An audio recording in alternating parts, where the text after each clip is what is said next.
የተከበራችሁ አድማጮቻችን ከዚህ ቀጥለን በጀርመን ድምጽ ራዲዮ ጣቢያ ዶቼ ቬለ ከሚሰራው አንጋፋው ጋዜጠኛ ነጋሽ መሐመድ ጋር በወቅታዊ ጉዳዮች ቃለ ምልልስ እናካሄዳለን። ጤና ይስጥልን ጋዜጠኛ ነጋሽ መሐመድ እንደምን አለ? ደህና ነኝ። እንዴት ናችሁ እናንተ? እኛ ደህና ነን። እንግዲህ በጦርነት ቆይተን አሁን መደበኛ እንቅስቃሴ ጀምረናል። ጥሩ ነው። ለዚህ መድረስ ጥሩ ነው። ያስፈራ ነበር በጣም። እንዴት ነው እንግዲህ ዋናው መወያያችን እሱ ነውና ሩቁ ናችሁ፣ በአውሮፓ ሆናችሁ እንዴት ተመለከታችሁት የእስራኤልና የኢራንን የ12 ቀናት ጦርነት? አሳሳቢ ነበረ። ምክንያቱም አንደኛ በቴሌቪዥን ሁሉን ነገር እናያለን። ሚሳኤሉ ሲተኮስ፣ የእስራኤል ጦር ሄዶ ኢራንን ሲያጠቃ፣ የፈራረሱ ህንፃዎች፣ የተቸገሩ ሰዎች፣ የተረበሹ ሰዎች ሲጯጯሁ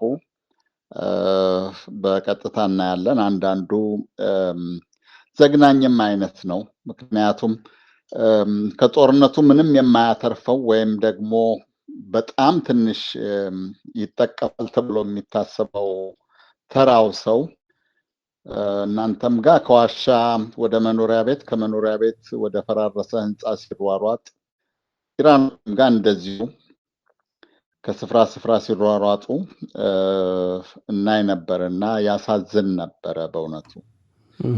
በጣም እንግዲህ አንተ እንደ ግለሰብ ብቻ ሳይሆን እንደ መገናኛ አውታር ዘጋቢ፣ እንደ ጋዜጠኛ ሚዛናዊ የሆኑ ነገሮችን የማቅረብ ሙያውም ግዴታ ስላለብህ ከግለሰቦች በተለየ ነው የምትመለከተውና በእስራኤልም በኩል በኢራንም በኩል የተለያዩ ዘገባዎች ይቀርቡ ነበርና እንደው የተመለከትከው እናንተ የደረስክበት ሚዛናዊ ሁኔታ ምን ይመስላል? እንዳልከው ነው። በጣም አሳሳቢ ነበረ። አሳሳቢ ኢንሴንስ የትኛው ነው ትክክለኛ ምንጭ የሚለውን ማግኘትም በጣም አስቸጋሪ ነበር። እኔ ለምሳሌ የተለያዩ የዜና አውታሮችን እና የዜና ማሰራጫ ቴሌቪዥን ጣቢያዎችን ለማየት ሞክር ነበረ። ከሁለቱ ትንሽ ራቅ ያለ የትኛው ነው የሚለውን ለማግኘት በአንዱ ዜና ላይ ራሱ ጣቢያዎቹ ያላቸው አቀራረብ በጣም የተለያየና እንደየጋዜጠኛው ይሁን እንደየጣቢያው ፍላጎት አንዳንዴ የሚቃረንም አይነት ይመስላል። ፕሮፓጋንዳው ትንሽ ጠንከር ብሎ ነበር። በጦርነት ወቅት ይሄ ያጋጥማል። በሁሉም አካባቢ ጦርነቱ የትም ይሁን የት አንዱ የሌላው ባላሰውና ባልጠበቀው መንገድ የዛ ለምሳሌ የኢራን መንግስት ደጋፊ ባይሆን እንኳን ኢራን ላይ የሆኑ ሰላማዊ ሰዎች ሲገደሉ ወይም ደግሞ ንብረትና ሀብት ሲጠፋ የሚያይ ሰው ነውና ማዘኑ አይቀርምና ወደዛ ሊሄድ ይችላል። እስራኤልም ላይ እንደዛ ነው ማለት በቀጥታ የእስራኤል ደጋፊ ባይሆን እንኳን የእስራኤል ተቃዋሚ እንኳን ቢሆን ሰላማዊ ሰዎች ሲገደሉና ህፃናት፣ ነፍስ ያላወቁ ወይም አቅመ ደካሞች ተጨንቀው ሲያይ እንደ ሰው የሚሰማው ነገር አለ። እንግዲህ የዜና ማሰራጫ ጣቢያዎችም ይሄ እንደ ሰው የሚያስጨንቃቸው ወይም የሚያሳስባቸውን ነገር ይደባልቁት ይሆናል ወይም ያሉበት ቦታ ከሚያሰራጩበት ቦታ እና የሚያገኙት መረጃ ሊሆን ይችላል። የመጨረሻው ግን ያው ፕሮፓጋንዳም ጭምር ስላለበት አስቸጋሪ ነበረ ትክክለኛውን ወይም እንዲያው በሆነ ደረጃ ሚዛን የጠበቀ መረጃ ለማግኘት ትንሽ ከበድ ይል ነበር። አዎ አሁን እንግዲህ ሁለቱ ሀገራት ለ12 ቀናት ያክል ተዋጉ። በዛም በዚህም በኩል ብዙ ጉዳቶችም ደርሰዋል። የራሳቸው ይህን አሸነፍነ ይህን አደረግነ ያሉበትን ሁኔታ ተመልክተናል እና ስታየው ይሄ በመካከለኛው ምስራቅ እንዲህ አይነት ጦርነት ይፈነዳል ተብሎ ተገምቶ ነበር ወይ? እንደው የቃላት ዛቻው እንደዚህ እናደርጋለን ከሚል ውጭ ብዙ ሰው ያልገመተው ነውና እንደው በዚህ ወቅት ይሄን ይደረጋል ጦርነት ይነሳል የሚል ግምት ነበረህ? በአንተ እይታ ካሁን በፊት ያው የበለጠ መካከለኛው ምስራቅ ትኩረት አድርገህ ነው የምትሰራና ጠቅላይ ሚኒስትር ቤንያሚን ኔታንያሁ ኢራን ይሁን ኢራቅ ለረጅም ጊዜ በአካባቢው ጠንካራ ተቀናቃኝ ኃይል እንዲኖር አይፈልጉም። ለረጅም ጊዜ የኢራንን በተለይ የኒውክሌር መርሃ ግብር ይፋ ከሆነ በኋላ ኢራን የምትመታበትን ራሷ እስራኤል በቀጥታ ሳይሆን በዩናይትድ ስቴትስ በኩል ኢራን የምትዳከምበትን መንገድ ሲፈልጉ እንደነበረ እሳቸውም አልደበቁትም። በየአጋጣሚው የተባበሩት መንግስታት ድርጅት ላይ ይናገሩ፣ እዛ እስራኤል ፓርላማ ላይ ይናገሩ፣ የአሜሪካ ባለስልጣናትን ያነጋግሩ፣ ይህን ሲያነሱ ነበር። ያው እድሜ ልካችንን ይህንን ስንከታተል ነው የኖርነው። ነገር ግን የጋዛ ጦርነት አለ። የሊባኖሱ ጦርነት ወይም የሰላም ስምምነት በቋፍ ነው ያለው። ከየመን የሚወነጨፍ ሁቲዎች ያወነጭፉታል የሚባለው ሚሳኤል አለ። በዚህ መሀል ዓለም አቀፉ ማህበረሰብም ጫና እያሳደረ ነበረ እስራኤል ላይ። በተለይ ጋዛ ሰላማዊ ሰዎች የምግብና መድኃኒት መነፈጋቸውን በተመለከተ እና በዚህ መሀል ኢራንን ይመታሉ ብሎ አይታሰብም ነበረ፣ አላሰብኩም ነበር እኔ። አንድ እንደ መነሻ ሊሆን የሚችለው ግን ጊዜው አሁን ነው የሚል የጠቅላይ ሚኒስትር ኔትንያሁ የፖለቲካ እሳቤና በዙሪያቸው ያሉ ሰዎች ኢራንን መምቻው ሰዓት አሁን ነው የሚል ነገር ያሰቡ ይመስል ነበረ። ምክንያቱም የኢራን ሳተላይት የሚባሉት ኢራን የምትደግፋቸው የተለያዩ ሸማቂ ኃይላት ሂዝቡላህ ሊባኖስ ውስጥ፣ ኢራቅ ውስጥ ደግሞ የተለያዩ ቡድናት፣ ሶሪያ ውስጥ የአልበሽር መንግስትና የዛው የሸመቁ በኢራን የሚደገፉ ኃይላት ስለተዳከሙ፣ ሁቲዎችም እንደዚሁ ከየመን በየአካባቢው በእስራኤልም በዩናይትድ ስቴትስም ተመተው ስለተዳከሙ የኢራን ክንፎች አሁን በተሰበረበት ሰዓት ብናጠቃ ድል እናገኛለን ወይም በትንሽ ኪሳራ የምንፈልገውን ነገር እናደርጋለን የሚል ስሌት ውስጥ ሳይገቡ አልቀረም። አንዱ ይሄ ነው። ሁለተኛው የጋዛው ጦርነት ከ1 ዓመት ከ9 ወር ሆነው እስካሁን ድረስ የታሰበው ወይም መጀመሪያ ላይ የተባለው ግብ አልመታም ወይም አላገኙም። የጠቅላይ ሚኒስትር ቤንያሚን ኔታንያሁ መንግስት ባለስልጣናት ታጋቾችን ማስለቀቅ፣ ሐማስን ማጥፋት፣ ጋዛ ለወደፊቱ ለእስራኤል አስጊ እንዳትሆን የሚል ነበረ። በዚህ መሃል ብዙ ሰው አልቋል። በብዙ ሺህ የሚቆጠር ፍልስጤም ሞቷል። የእስራኤል ወታደሮች የተገደሉት ቁጥርም ቀላል አይደለም።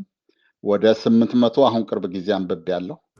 ይሄ ሁሉ ሆኖ 879 ደርሷል አሁን። አንተ በትክክል ታውቀዋለህ። እኔ ከ860 በላይ የሚል ነው። በቀደምም 7 ተገድለዋል። ይሄ ሁሉ ሆኖ እነዛ 3 ግቦች በእውነቱ አልተሳኩም። ታጋቾች ተፈተዋል። የተፈቱት ግን በድርድር እንጂ በኃይል አይደለም። የተወሰኑ አስከሬኖች ተገኝተዋል ይመስለኛል የእስራኤል ጦር እዛ በከፈተው ዘመቻ። ከዛ ውጭ ግን በህይወት ያለ ታጋች የተፈታው በድርድር ነው። አንድ ይሄ ለምን መጀመሪያ የተቀመጠውን ግብ አልመታም የሚል ጥያቄ ከዛው ከእስራኤል ሊያስነሳባቸው ይችላል። ማንም ደግሞ በሎጂክ የሚያምን ሰው ይህን ጥያቄ ማንሳት አለበት። መጀመሪያውኑ ሐማስ ወይም ኢስላሚክ ጅሃድ እንዴት ያንን ሁሉ ቁጥጥርና ክትትል ዓለምን የሚያስፈራ የስለላ ድርጅት ያላት ሀገርን ድንበር ጥሶ ጥቃት አደረሰ? ዝርዝር ነገር ያስፈልጋል።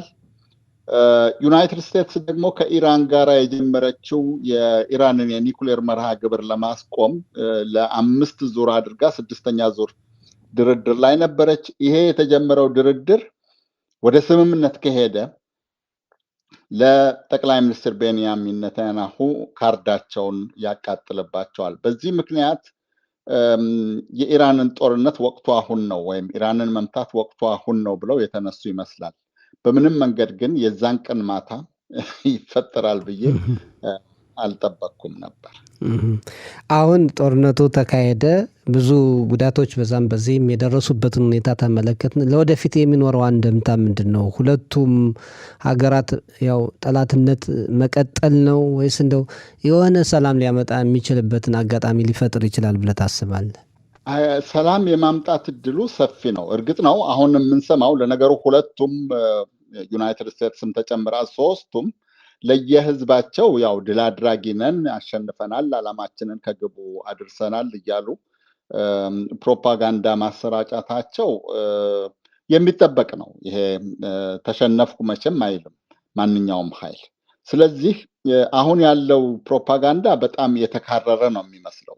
ነገር ግን ሁለቱም ኃይሎች እኔ ትምህርት የወሰዱበት ይመስለኛል። በጦርነት የሚፈለገውን ነገር ሌላውን ማጥፋት ይቻላል፣ መጉዳት ይቻላል። ነገር ግን ለራስም ቢሆን ዘላቂ ሰላም ማምጣት እንደማይቻል የተረዱ ይመስላል። ስለዚህ ሊሆን የሚችለው ጠላትነታቸው ቢቀጥል እንኳን ካሁን በኋላ እንደዚህ አይነት ጦርነት ገጥመው ሌላ ተጨማሪ ጥፋትና ኪሳራ ከማድረስ ይልቅ በዲፕሎማሲው መንገድ መግባባት ከተቻለ አንድ፣ ካልሆነ ደግሞ ልክ ሌሎች ጋር እንደሚደረገው አንዱ የሌላውን ተቃዋሚ እየረዳ ከጦርነት በመለስ ባለው መንገድ የኃይል ወይም የአገዛዝ ለውጥን ማንጣት ነው እንጂ ሁለት ሀገሮች ብቻ ሳይሆኑ መካከለኛው ምስራቅ አካባቢ ያሉ ሌሎች የአረብ ሀገራትም ከዚህ ትምህርት ሊወስዱ ይገባቸዋል ብዬ ነው የማስበው። እንዳለመታደል ሆኖ በተለይ የዛ አካባቢ የፖለቲካ አካሄድ ብዙ ለመተንበይ ያስቸግራል። ሌላው እስራኤልና ኢራን ወዳጅ እንደነበሩ አሜሪካም ጨምሮ ወዳጅ እንደነበረች ይነገራልና ከ1980ዎቹ ጀምሮ የአያቶላ አስተዳደር በኢራን ስልጣን ከያዘ በኋላ ጠላትነታቸው ይህን ያክል የተካረረው ለምንድን ነው? ዋና ምክንያቱ ምንድን ነው? ከበድ ያለ ጥያቄ ነው። በሻሁ ዘመን ዩናይትድ ስቴትስ እና ሻሁን ራሳቸውን ወደ ስልጣን ያመጡት 1950ዎቹ አካባቢ ብሪታንያ እና ዩናይትድ ስቴትስ ናቸው። በዋነኛነት ብሪታንያ የኢራንን ነዳጅ ዘይት ከ1909 ጀምሮ ትወስድ ነበረ በብዛት። ነዳጅ ዘይቱን የሚያገኙት እነሱ ናቸው፣ ብሪታንያ ያወጡት ብሪታንያዎች ናቸው። በዚህ ምክንያት ከራሷ ከኢራን ይልቅ ብሪታንያ ከነዳጅ ዘይቱ በጣም ተጠቃሚ ነበረች። ነገር ግን 1950ዎቹ መጀመሪያ ላይ ሞስታዴቅ የሚባሉ አንድ ፖለቲከኛ ስልጣን ያዙ። ጠቅላይ ሚኒስትር ሆነው በምክር ቤቱ ተመረጡ። ይሄ ለብሪታንያ ጥቅም አስጊ ስለነበረ ዩናይትድ ስቴትስን ጎትጉቱ። እንዲያውም ያን የተሰጠው ምክንያት ወደ ምስራቅ የሚያጋድል የግራ ዘመም ፖለቲከኛ ናቸው ተብለው እነሱን ከስልጣን አስወግደው ነው ሻሁን መልሰው ወደ ስልጣን ያመጡት። በዚህ ምክንያት ሻሁ መንግስት ስልጣን ላይ በነበረበት ሰዓት ከዩናይትድ ስቴትስ ጋር ጥብቅ ወዳጅ ነበሩ። ከእስራኤልም ጋራ በዩናይትድ ስቴትስ በኩል እንደዚሁ 1973 ላይ ለምሳሌ የአረብ ሀገራት የነዳጅ ዘይት ማዕቀብ በጣሉበት ወቅት ኢራን ነበረች ለእስራኤል ይሁን ለአሜሪካ ወይም ለአውሮፖች የደረሰችላቸው። የሆርሙዝ ሰርጥ የሚባለው እንዳይዘጋም ኢራን ነበረች ይህንን በአንድ በኩል ኢራን ስለምትጋራው ይህንን ያደረገችው። በ19 ላይ ግን እነዚህ የኢስላሚክ አብዮታዊ የኢስላማውያን የሚባሉት ኃይላት ስልጣን ሲይዙ ያ ግንኙነት ተቋረጠ። ምክንያቱም ዩናይትድ ስቴትስን ይደግፉ የነበሩ ንጉስ ናቸው ከስልጣን ተወገዱት። ንጉሱም ከስልጣን እንደተወገዱ በቀጥታ ወደ አሜሪካ ከዛ በኋላ ነው ወደ ግብፅ የተመለሱት። በዚህ ምክንያት ጠቡ ተነሳ።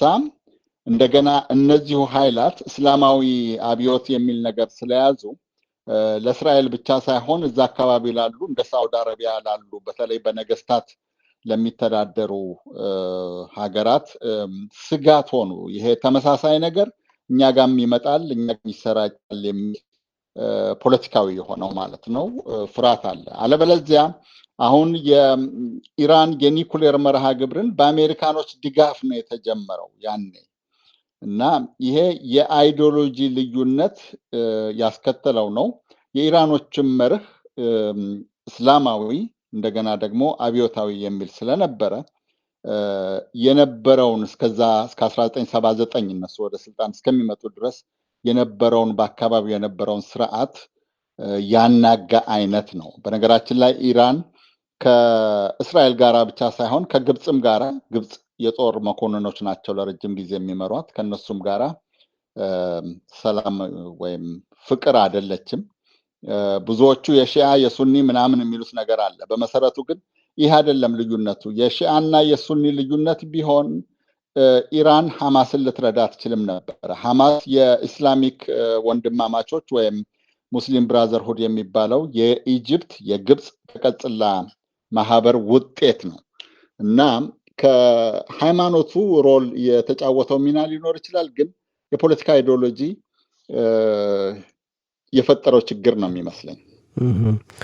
ሌላው አሁን ጦርነቶች ሲቀሰቀሱ በተለይ በእስራኤልና ፍልስጤም በእስራኤልና ሌሎች አረብ ሀገራት ሲፈጸሙ ሰዎች ነው ኢትዮጵያውያን ላይ የምንመለከተው ሃይማኖት ሌሎች ዓለም ላይም በተመሳሳይ ሁኔታ ማለት ይቻላል የሃይማኖትን ምክንያት በማድረግ አንዱ ላንዱ ከሃይማኖት አንጻር የሚደግፍ የሚቃወምበት ሁኔታ በጣም ብዙ ቀውስ እያመጣ ነውና እንደው እዚህ ላይ የምትለው ነገር ካለ ይህንን የሃይማኖት አባቶች ቢሉት ደስ ይለኝ ነበር።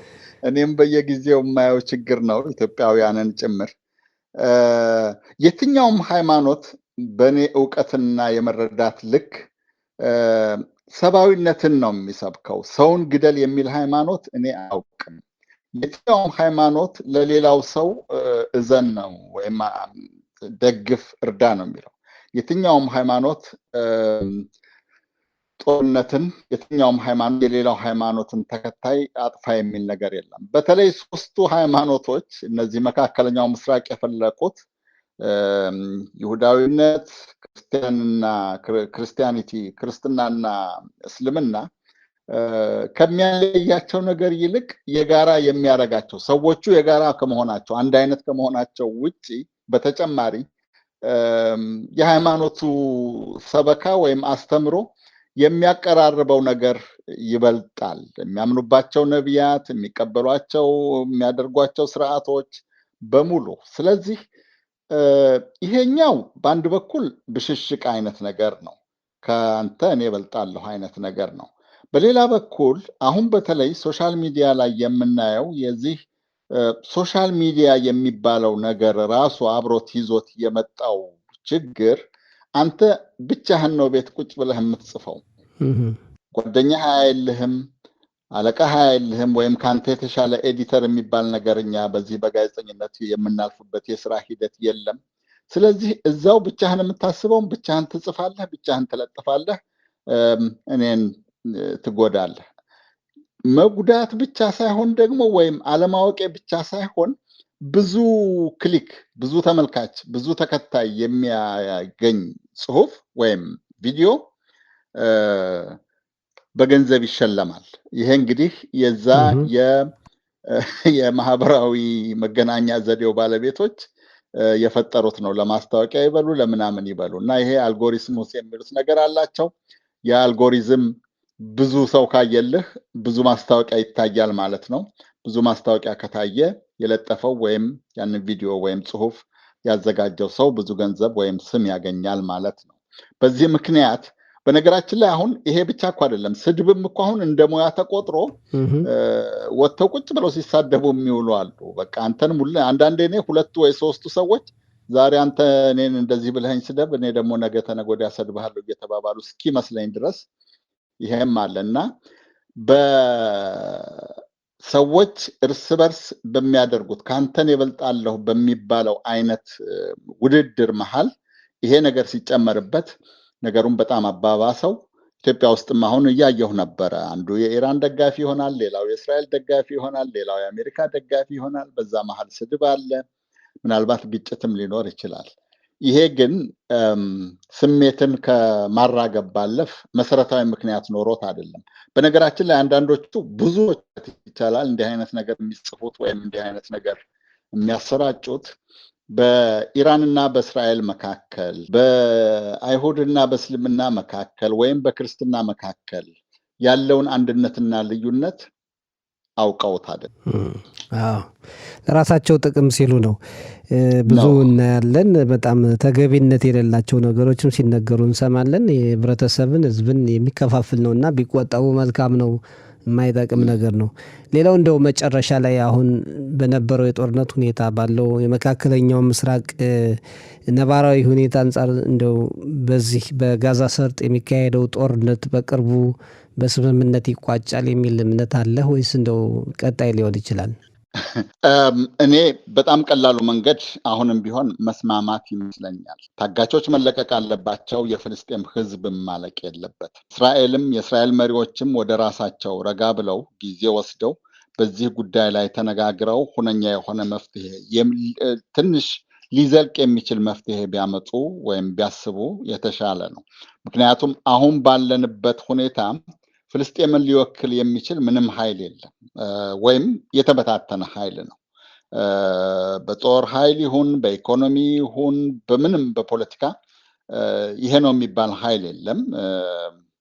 ስለዚህ መፍትሄው ሊመጣ የሚችለው ከዩናይትድ ስቴትስ እና ከእስራኤል መሪዎች ነው እና እነሱ እንዲያው ረጋ ብለው ተነጋግረው ሐማስም ታጋቾችን አልለቅም አላለም፣ ወደፊት ጋዛ ሰርጥ ውስጥ የፖለቲካ ስልጣን አይዝም የሚለውንም ነገር አልቀበልም አላለም። ነገር ግን ጦርነቱ ተጨማሪ የሰው ህይወት እንዲያውም የጦርነቱ ዓላማ ምንድን ነው የሚል አዲስ ጥያቄ እስከሚያጭር ድረስ ቀጥሏል እና ዛሬ እያየሁ ነበረ የነ ኤምኤስኤፍ ማለት ይሄ ድንበር የለሽ ሐኪሞች የሚባለው ግብረሰናይ ድርጅት ያወጣውን ነገር እርዳታ የፍልስጤም እዛ ጋዛ ያሉት ሰዎች ከሞትና ከረሃብ አንዱን ምረጡ እየተባሉ ነው የሚል አይነት መግለጫ አውጥቷል። እርዳታ ለመቀበል የሚሄዱ ሰዎች እየተገደሉ ስለሆነ፣ ስለዚህ ኪሳራው ፍልስጤም ላይ ብቻ ሳይሆን የእስራኤልንም ስምና ፖለቲካ የሚያጠፋ ነው። በሰላማዊ መንገድ የሚቋጭበት ፈጥኖ የሚቋጭበት መንገድ ቢፈልጉ ጥሩ ይመስለኛል። አማርኛ ከሰሙ እስቲ ንገራቸው። እሺ እንግዲህ እንነግራቸዋለን። በጣም ነው የምናመሰግነው። ዘወትር እንግዲህ ከኛ ጋር የምታደርገው ቃለ ምልልስ ብዙ መልእክቶችን የሚያስተላልፍ ነው። በጣም ነው የምናመሰግን። ባለህበት ጀርመን እንግዲህ መልካም ነገር እንመኝልሃለን። እግዚአብሔር ይስጥልን። ለእናንተም ሰላሙን ያወርድላችሁ። አመሰግናለሁ ስለጋበዛችሁን። መልካም ጊዜ። መልካም ጊዜ። እናመሰግናለን። ቻው ቻው።